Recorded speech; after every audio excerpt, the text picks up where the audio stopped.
श्री राघव चड्ढा जी। Sir आमतौर पे देखा जाता है 20 मिनट्स। सर आमतौर पे देखा जाता है कि जब भी वित्तीय बजट देश में प्रस्तुत किया जाता है तो देश के कुछ वर्ग उस बजट से खुश होते हैं और कुछ वर्ग उस बजट से निराश होते हैं। लेकिन इस बार सरकार ने वो अचीव कर लिया जिसे अचीव करना संभव ही नहीं था। इस सरकार ने इस बजट से लगभग देश के हर वर्ग को निराश किया। They have managed to displease all sections of our society. In fact sir, Bharatiya Janata party के अपने समर्थक भी, अपने वोटर भी इस बजट से बेहद निराश हैं। सर बजट 2024 में अगर आप सर इनको मुझे बोलने दीजिए, नहीं तो मैं if you want me to yield मैं बैठ जाता हूं सर। आप बैठो, आप बोलने दो। माननीय सदस्य, आप बोलो ना। माननीय सदस्य, क्या प्रॉब्लम है? कृपया बैठे। बैठो आप। क्या बैठ जाए? बैठो आप। प्लीज बैठिए। आप बोलिए चड्ढा जी, प्लीज कंटिन्यू बोलिए। सर पिछले 10 सालों में टैक्स लगा कर सरकार ने एक देश के आम आदमी का खून चूस लिया। अब आप मानिए, आप 10 रुपए कमाते हैं, उसमें से 3 साढ़े 3 रुपए आप इनकम टैक्स के माध्यम से दे देते हैं, 2 रुपए 2.5 रुपए जीएसटी आपका चूस लेता है, 1.5-2 रुपए आपका कैपिटल गेन टैक्स लगता है, सेस सरचार्जेस 1-1.5 रुपए के लग जाते हैं, तो मात्र 10 रुपए में से 7-8 रुपए तो सरकार के खजाने में चला जाता है। तो आम इंसान को मिलता क्या है, आम आदमी को मिलता क्या है? और सरकार जो हमसे इतना टैक्स लेती है उसके बदले में सरकार हमें देती क्या है? कौन सी ऐसी अंतर्राष्ट्रीय सेवाएं, world class health care, education, transport सुविधाएं सरकार बदले में देशवासियों को देती है? मैं ये भी पूछना चाहता हूं। इसीलिए आज मुझे ये कहने में बिल्कुल भी गुरेज नहीं है that sir we in India today pay taxes like England to get services like Somalia. Sir आज सर मैं अपने इस भाषण को सर 2 भाग में बांटूंगा। पहले भाग में मैं सर सरकार की इतनी दुर्दशा 2024 के चुनावों में क्यों हुई और आज की आर्थिक स्थिति क्या है उस पर बात करूंगा, और दूसरे भाग में कुछ सुझाव भी सरकार को दूंगा। सर पहले 2019 में भारतीय जनता पार्टी की 303 सीटें थी। देश की जनता ने उन सीटों पर 18% जीएसटी लगाकर इनको 240 सीटों पर ला खड़ा किया। सर इसके कई कारण बताए जाते हैं। कोई कहता है कि धर्म का कार्ड नहीं चला, कोई कहता है जातीय कारण है, तो कोई कहने लगता है कि टिकट डिस्ट्रीब्यूशन में कमी रही।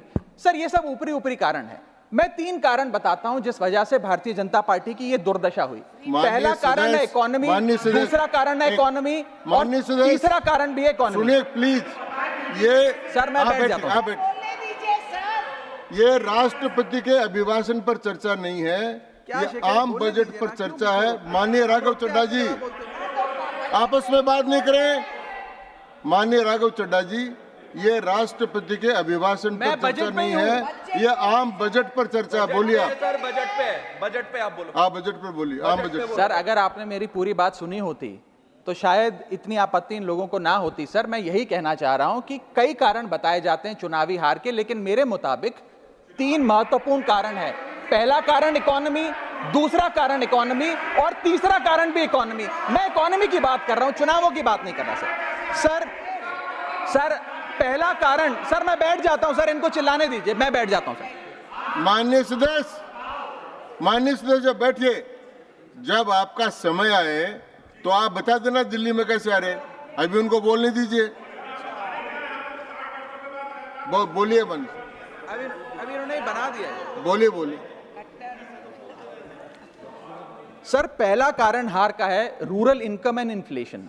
सर भारत की 60% से ज्यादा आबादी सर गांव में बसती है, लेकिन आज सर सर ये ठीक नहीं है सर। इनकी तबीयत खराब है, इनके पेट में क्यों दर्द हो रहा है? इनकी तबीयत खराब है, इनकी तबीयत खराब है। क्या दिक्कत है? इनके पेट में दर्द हो रहा है, इनकी तबीयत खराब है क्या सर? आज आप बैठिए, बैठ जाए। माननीय सदस्य कृपया बैठे, बैठ जाए। मन कृपया बैठे, बैठिए।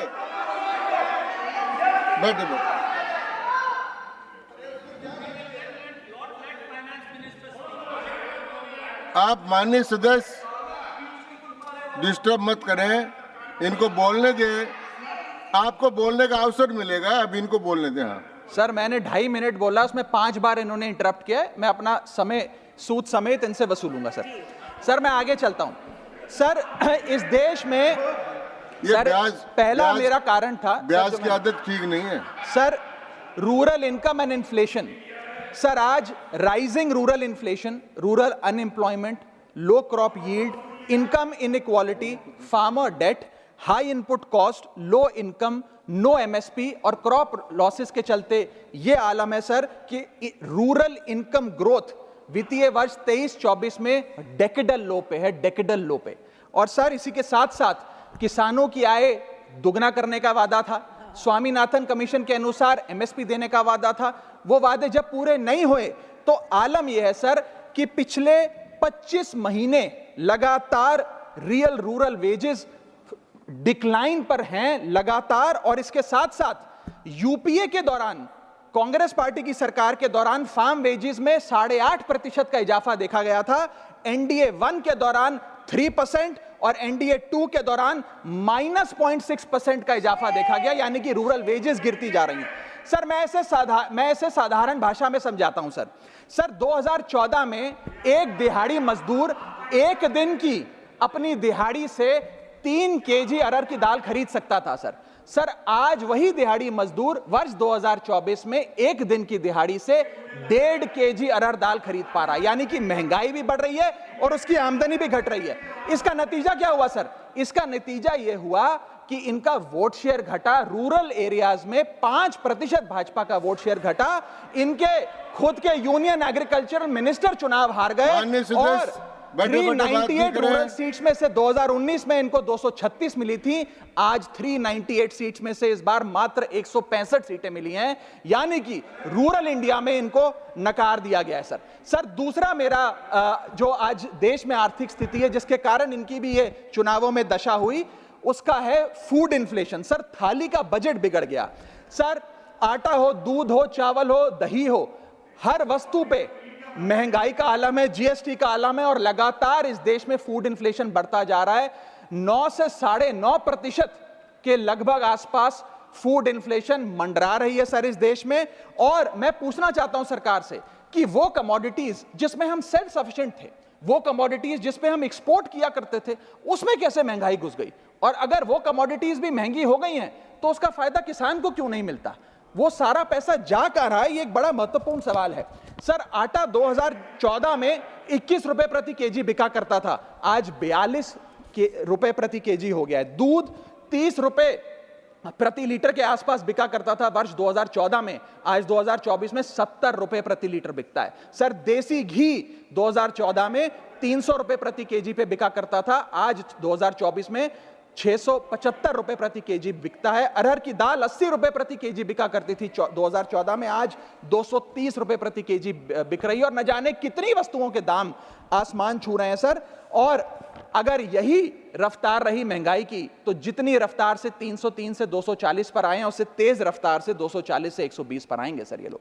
Sir third reason is unemployment, यानी कि बेरोजगारी। सर इनफॉर्मल सेक्टर हो या फॉर्मल सेक्टर हो, अनऑर्गेनाइज सेक्टर हो या ऑर्गेनाइज सेक्टर हो, हर जगह अनएम्प्लॉयमेंट है। और सीएमआई की रिपोर्ट यह बताती है कि अनएम्प्लॉयमेंट दर ऑर्गेनाइज सेक्टर की इस देश में 9.2% है। अनऑर्गेनाइज सेक्टर की तो बात ही भूल जाइए, ऑर्गेनाइज सेक्टर की अनएम्प्लॉयमेंट दर 9.2% है। और हम लोग अपने देश के ह्यूमन रिसोर्सेस को किस कागार पे लाकर खड़ा कर दिया है उसका आलम देखिए सर। उत्तर प्रदेश सरकार के सचिवालय में पीएन की पोस्ट के लिए 368 नौकरियां निकली, 23 लाख लोगों ने उसके लिए आवेदन पत्र दिए।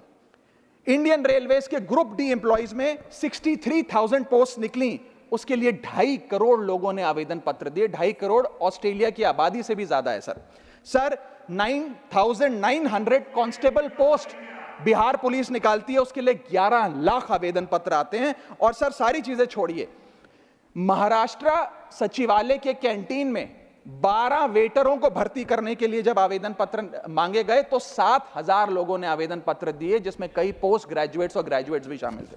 सर यह बेरोजगारी का आलम है। चौथा, की सेक्टर स्टैग्नेशन। जितने की सेक्टर्स हैं इस देश में, कंस्ट्रक्शन हो, ट्रेड हो, जो इंप्लॉयमेंट क्रिएट करते उसमें एक स्टैग्नेशन आता जा रहा है। और इंडस्ट्री का इन्वेस्टमेंट जिसे कहते हैं ग्रॉस फिक्स्ड कैपिटल फॉर्मेशन, वो लगातार घटती जा रही है। और मुझे बताते हुए दुख है कि न्यू प्राइवेट इन्वेस्टमेंट वित्तीय वर्ष 24-25 के पहले क्वार्टर में 25 ईयर लो पर आ खड़ी है, यानी कि निवेश नहीं कर रही है इंडस्ट्री आज भारत देश की। सर, पांचवा कारण है गिरती हुई पर कैपिटा इनकम, यानी कि प्रति व्यक्ति आय। देश के 12 राज्यों में लगातार पर कैपिटा इनकम घटी, उन 12 में से 9 राज्यों में भारतीय जनता पार्टी का वोट शेयर भी घटा। छठा कारण, decline in financial savings and rising debt burden on the Indian household, यानी कि एक औसतन भारतीय परिवार का कर्ज बढ़ता जा रहा है और उसकी सेविंग्स घटती जा रही हैं। फाइनेंशियली हम लोग फ्रेजाइल होते जा रहे हैं, और ये रिजर्व बैंक ऑफ इंडिया के गवर्नर ने खुद कहा कि सेविंग्स बैंक अकाउंट खातों में से सेविंग्स गायब होती नजर आ रही हैं। हमारा net financial savings to GDP ratio वो घट रहा है, हाउस होल्ड सेविंग्स वो घट रही हैं, और लगातार सेविंग्स में डिक्लाइन देखा गया। और मैं एक सिर्फ बुराई नहीं करना चाहता, मैं सुझाव भी देना चाहता हूं। मैं आने वाले अपने भाषण के भाग में 8-10 महत्वपूर्ण सुझाव भी सरकार के लिए लाया हूं। देश हित में, देश की अर्थव्यवस्था के हित में सुझाव देना चाहता हूं। पहला सुझाव, index minimum wages with inflation, यानी कि न्यूनतम मजदूरी आय को बढ़ती महंगाई के साथ जोड़िए। Ma'am, inflation erodes purchasing power. Inflation वो महंगाई वो दीमक है जो आपकी परचेजिंग पावर, आपकी संपत्ति को खा जाती है। इसीलिए आज मैं कहना चाहता हूं कि जैसे बेल्जियम जैसे देशों ने ऑटोमेटिक इंडेक्सेशन ऑफ वेजेस लागू किया है, उसी प्रकार हमारे देश में भी मिनिमम वेजेस की ऑटोमेटिक इंडेक्सेशन होनी चाहिए। और यहां मैं ये बताना चाहूंगा कि मेरे नेता अरविंद केजरीवाल जी ने, हमारी आम आदमी पार्टी की सरकार ने देश में सबसे ज्यादा मिनिमम वेजेस दिल्ली में देने का काम किया। दूसरा मेरा महत्वपूर्ण सुझाव, rework the agricultural pricing formula, यानी कि जब किसान खुले बाजार में अपनी फसल बेचने जाता है मैम, तो वहां पर एक मिनिमम रिजर्व प्राइस होना चाहिए, यानी कि उस प्राइस के नीचे किसान की कमाई नहीं होगी, किसान को उस रेखा के नीचे का दाम नहीं मिलेगा। इससे प्राइस वोलेटिलिटी से किसान बचेगा, इकोनॉमिक सिक्योरिटी किसान को मिलेगी और प्रोडक्शन में कंटिन्यूटी रहेगी। मेरा तीसरा सुझाव, legal guarantee to MSP in accordance with Swaminathan commission report. Swaminathan commission report की बात सुनते सुनते कि हम लागू करेंगे, मेरे भी बाल पक गए हैं, लेकिन आज तक लागू नहीं हुआ। मैं अनुरोध करूंगा सरकार से कि उस लीगल गारंटी को देश के किसान को सौंपे। चौथा और बहुत महत्वपूर्ण, हाथ जोड़कर विनती करना चाहूंगा, restore indexation on long term capital gain. Ma'am, पूरे दुनिया में इन्वेस्टर्स को इन्वेस्टमेंट्स करने के लिए प्रमोट करने के लिए इंसेंटिवाइज किया जाता है। इस देश में इंडेक्सेशन हटाकर हम इन्वेस्टर क्लास को डिसइंसेंटिवाइज कर रहे हैं इन्वेस्ट करने के लिए। इंडेक्सेशन हटाना टैक्स लगाना नहीं है, इन्वेस्टर्स को पीनलाइज करने जैसा है। मैडम, मैं बताना चाहता हूं, inflation ravages the value of money. पैसे को खा जाता है इन्फ्लेशन, इसीलिए हम कॉस्ट ऑफ एक्विजिशन को इंडेक्स कर कैपिटल गेन टैक्स की कैलकुलेशन करते हैं। और जो लोग खुश हैं आज कि कैपिटल गेन टैक्स को 20% से घटाकर 12.5 कर दिया है, उनके लिए मैं एक उदाहरण लाया हूं। इस उदाहरण के माध्यम से हम समझ जाएंगे कि कैसे इंडेक्सेशन हटाना इस देश के इन्वेस्टर को एक बहुत बड़ी उसकी जेब पे डाका डालने जैसा है। मैडम, फर्ज करिए कि 2001 में आपने 1 करोड़ रुपए का एक मकान खरीदा। वो मकान की दर 6% के हिसाब से बढ़ती गई उसकी वैल्यू, और आज वो मकान जो 1 करोड़ का आपने 2001 में खरीदा था, वो आज 4 करोड़ 17 लाख रुपए का हो गया। अब 2 सिनेरियो हैं, एक इंडेक्सेशन का सिनेरियो जिसमें आप बेचें उस पर टैक्स लगे, और एक नया सिनेरियो जिसमें आप उसे बेचेंगे तो नई रेट के अकॉर्डिंग उस पर टैक्स लगेगा। मैं पहले पुराने सिस्टम के हिसाब से, इंडेक्सेशन वाले सिस्टम के हिसाब से उस पर कितना टैक्स लगेगा वो आपको बताना चाहता हूं। आज वो मकान जो आपने वर्ष 2001 में 1 करोड़ का खरीदा था, वो आप 4 करोड़ 17 लाख रुपए का बेचती हैं, तो आपकी सेल प्राइस 4 करोड़ 17 लाख, लेकिन आपकी purchase price, inflation adjusted indexed purchase price 1 crore नहीं, लगभग 3 करोड़ 60 लाख के आसपास आती है। यानी कि आपका sale price minus purchase price, जो प्रॉफिट ऑन सेल है, वो 54 लाख रुपए होता है। उस 54 लाख रुपए पर 20% के अकॉर्डिंग आप पे टैक्स लगता है। यानी कि इंडेक्सेशन वाले फॉर्मूले से आपको कुल टैक्स 10,80,000 रुपए देना पड़ता है। मैं राउंड ऑफ करके 11 लाख रुपए कहता हूं। लेकिन जो नई व्यवस्था है जिसमें इंडेक्सेशन आपसे छीन लिया गया है, उसमें sale price 4 crore 17 lakh, cost price 1 crore, मुनाफा 3 करोड़ 17 लाख, उस पर 12.5% टैक्स, यानी कि टैक्स कुल मिलाकर आपका बनता है 39,62,000। यानी कि नई व्यवस्था में वही 1 करोड़ का मकान अगर आप बेचेंगे आज 4 करोड़ 17 लाख का, तो आपको लगभग 40 लाख रुपए टैक्स देना पड़ेगा। और पुरानी व्यवस्था में आपको मात्र 11 लाख रुपए टैक्स देना पड़ेगा, यानी कि 40 माइनस 11 लगभग 29 लाख रुपए का एडिशनल टैक्स आपको देना पड़ेगा मात्र 1 करोड़ रुपए के प्लॉट की सेल पर। यह है इंडेक्सेशन का खेल। इसीलिए indexation long term capital investments के लिए अति आवश्यक है। मैं सरकार से अनुरोध करूंगा कि उसे ना हटाएं, और आज मैं इस सदन में भविष्यवाणी करता हूं, अगर आपने इंडेक्सेशन वापस लागू नहीं किया तो 3 चीजें होने जा रही हैं इस देश में। पहला, रियल एस्टेट में इन्वेस्टमेंट गिरने वाली है और लोग अपना ड्रीम होम कभी नहीं खरीद पाएंगे। दूसरा, अंडर वैल्यूएशन होगी प्रॉपर्टी डील्स की, सब लोग सर्कल रेट पे प्रॉपर्टी खरीदेंगे बेचेंगे, कोई असल कीमत नहीं बताएगा। और थर्ड थिंग जो इस देश में होने जा रही है, रियल एस्टेट सेक्टर में भारी तादाद में ब्लैक मनी आने जा रहा है अगर आपने ये इंडेक्सेशन का फैसला वापस नहीं लिया।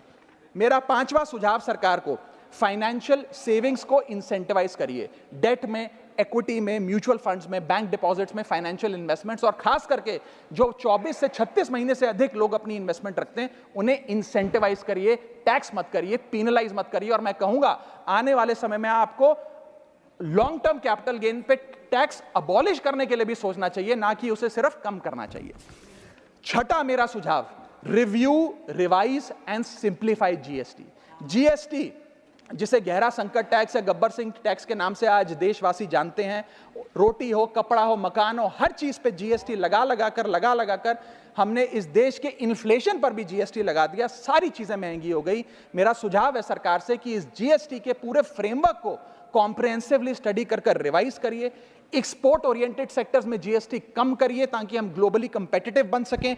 एसएमई सेक्टर जो नौकरियां देता है, छोटे उद्योग हैं, उसमें जीएसटी कम करिए। और एसेंशियल कमोडिटीज, दूध, दही, चावल, रोटी, चावल, आटा, उस पर कम से कम जीएसटी विड्रॉ करिए। मेरा 7वां मेरा सुझाव, give more to states. India is a union of states. States की जेब में थोड़ा पैसा डालिए। कोलिशन पॉलिटिक्स के कंपल्शन हम समझते हैं कि आपको बिहार को, आंध्र प्रदेश को ज्यादा पैसा देना था, लेकिन उन राज्यों ने जिन्होंने आपको भरपूर वोट दिया, गुजरात ने, दिल्ली ने, मध्य प्रदेश ने, उड़ीसा ने, झारखंड ने, छत्तीसगढ़ ने, जिन लोगों ने अपने राज्यों की लगभग सारी सीटें आपकी झोली में डाल दी, उनसे क्या गलती हुई? उन राज्यों को आपने दिया एक एक झुंझुना और बाकी 2 राज्यों को पे सब कुछ लौटा दिया। तो ये डिस्क्रिमिनेटरी फेडरलिज्म नहीं होना चाहिए, कोऑपरेटिव फेडरलिज्म होना चाहिए। ये गुहार में लगाना चाहूंगा। और इस सरकार को एक बुरी आदत है सेस और सरचार्ज लगाकर पैसा वसूलने की। सेस और सरचार्ज वो टैक्स है सरकार का जिसे उन्हें राज्यों के साथ बांटना नहीं पड़ता, वो डिविजिबल पूल में नहीं जाता। इसीलिए सरकार सेस और सरचार्ज लगा कर आम आदमी से पैसा वसूलती है। मैडम, अगर केंद्र सरकार 100 रुपए कमाती है तो उसमें से 18 रुपए सेस और सरचार्ज के जरिए कमाती है, यानी कि मात्र 82 रुपए, 100 में से 18 हटा दीजिए, 82 रुपए डिविजिबल पूल में जाता है जो राज्यों में बांटा जाता है। 18 रुपए सीधा सरकार की जेब में जाता है। मैं अनुरोध करूंगा कि सेस और सरचार्ज की या तो इस प्रथा को बंद करें या वो भी डिविजिबल पूल में डालकर स्टेट्स के साथ बांटे। मेरा 8वां सुझाव, जीएसटी कॉम्पनसेशन जो राज्यों के लिए बंद कर दिया गया है उसे कम से कम 5 साल और दीजिए। कई ऐसे राज्य हैं, तमिलनाडु है, महाराष्ट्र है, पंजाब है, गुजरात है, जिनकी अर्थव्यवस्था आज जीएसटी कॉम्पनसेशन के पैरों पे खड़ी हुई है, जो आज हमारे बजट का 10 से 15% हिस्सा इनकम का जीएसटी कॉम्पनसेशन से आता है। मैं अनुरोध करना चाहूंगा सरकार से कि कम से कम 5 साल और जीएसटी कॉम्पनसेशन देकर इन राज्य सरकारों की मदद की जाए।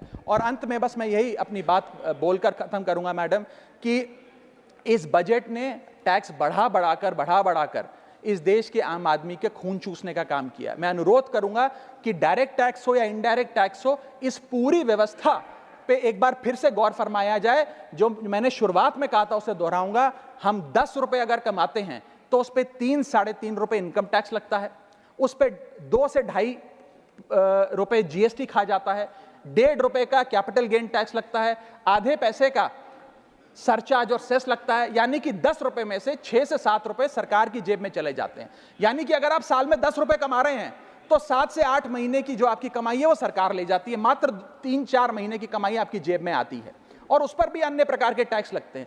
और उसके बदले में हमें कोई सुविधाएं नहीं मिलती है, ना ट्रांसपोर्ट, ना हेल्थ केयर, ना कोई इंफ्रास्ट्रक्चर, कोई ऐसे जैसे और बड़े बड़े विकसित देशों में, United states of America, United kingdom, European countries में जो हाई टैक्स रिजीम्स मानी जाती हैं, उनमें नागरिकों को सुविधा दी जाती है, लेकिन उसके बदले में दिल्ली में, हिंदुस्तान में, देश भर में कोई ऐसी सुविधा केंद्र सरकार नहीं देती है। इसीलिए यह कहा जाता है that we impose taxes like the Europeans do to get services like sub-Saharan countries। मैं अनुरोध करूंगा सरकार से कि इस टैक्स फ्रेमवर्क को डायरेक्ट हो या इनडायरेक्ट टैक्स हो, उसका भी एक कॉम्प्रिहेंसिव रिव्यू करें। बहुत बहुत शुक्रिया।